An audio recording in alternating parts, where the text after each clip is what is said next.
بسم اللہ الرحمن الرحیم۔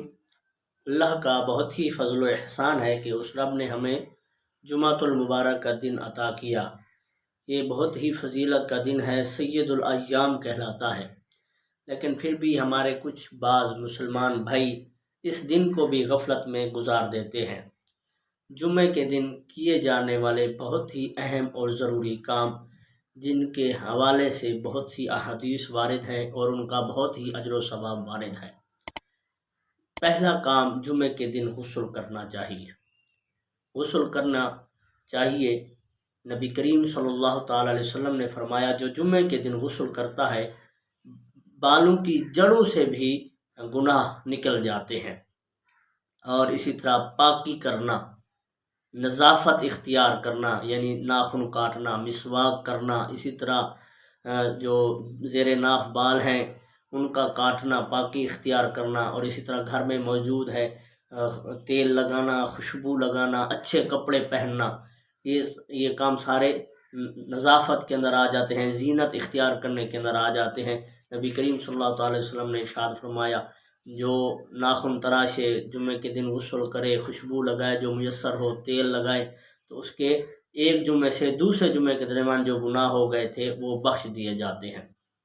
اسی طرح جمعے والے دن نبی کریم صلی اللہ تعالی وسلم نے فرمایا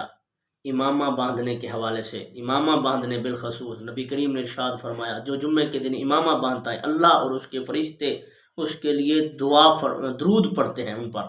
درود بھیجتے ہیں۔ اور اسی طرح جمعے کے دن جلتی جانا جامع مسجد کی طرف، یہ بھی ثواب کا کام ہے، بلکہ فرشتے آنے والوں کی تعداد کو لکھتے ہیں، دیکھتے ہیں کہ کون پہلے آیا ہے، اور حدیث پاک میں آتا ہے جو سب سے پہلے جاتا ہے اس کے لیے اونٹ صدقہ کرنے کے برابر ثواب، جو اس کے بعد اس کے لیے گائے صدقہ کرنے کا ثواب، اس کے بعد والے کے لیے مینڈھا صدقہ کرنے کا ثواب، اس کے بعد والے مرغی صدقہ کرنے کا ثواب، اور آخر میں انڈا صدقہ کرنے کا ثواب۔ پھر خطبے کا جب ٹائم ہو جاتا ہے فرشتے دفتر لپیٹ دیتے ہیں اور خطبہ سننے بیٹھ جاتے ہیں۔ تو جلدی کرنی چاہیے جامع مسجد جانے کی طرف، اور اس کے بعد ہو سکے تو جمعہ کی نماز کے بعد عصر تک اپنی جگہ پر بیٹھا رہے۔ حدیث پاک میں آتا ہے، امام غزالی لکھتے ہیں کہ اس کے لیے حج کا ثواب لکھا جائے گا، ہو سکے تو جامع مسجد میں ہی مغرب کی نماز پڑھ کے جائے، حدیث پاک میں آتا ہے کہ اسے حج اور عمرے کا ثواب دے دیا جاتا ہے۔ اور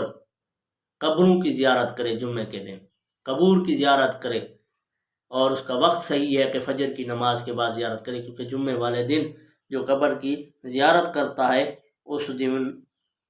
کیونکہ جہنم کو نہیں بھڑکایا جاتا قبروں کے اندر، اس لیے زیارت کرنی چاہیے۔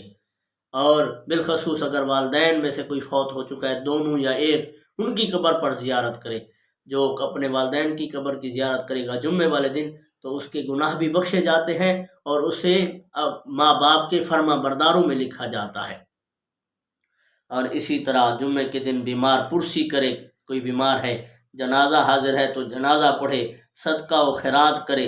یہ بالخصوص کام ہے۔ اگر ہو سکے تو روزہ رکھے۔ ان ایسے بندے کے لیے حضور صلی اللہ تعالی وسلم نے فرمایا جنت واجب ہے، جو جمعے کا روزہ رکھے، بیمار پرسی کرے، جنازے میں حاضر ہو، خیرات کرے، اس کے لیے جنت واجب ہو جاتی ہے۔ اور اسی طرح درود پاک کی کثرت کرے، نبی کریم صلی اللہ تعالی علیہ وسلم پر درود پاک پڑھے، کیونکہ نبی کریم صلی اللہ تعالی علیہ وسلم نے ارشاد فرمایا جو مجھ پر جمعے کے دن کثرت سے درود پاک پڑھے گا ان کا درود پاک میری بارگاہ میں پیش کیا جاتا ہے۔ فرشتے جمعے کے دن میری بارگاہ میں حاضر ہوتے ہیں اور درود پڑھنے والوں کے درود کو میری بارگاہ میں پیش کیا جاتا ہے۔ اور اسی طرح جمعے کے دن فرمایا سورۃ کہف کی تلاوت کرے، جو جمعے کے دن سورۃ کہف تلاوت کرے گا اس کے قدم سے لے کر آسمان تک نور بلند ہوگا، اور قیامت کے دن بھی اس کے لیے نور روشن ہوگا۔ اور دوسری روایت میں ہے کہ جو شخص جمعے کے دن سورۃ کہف پڑھے گا اس کے لیے 2 جمعوں کے درمیان نور کو روشن کیا جائے گا۔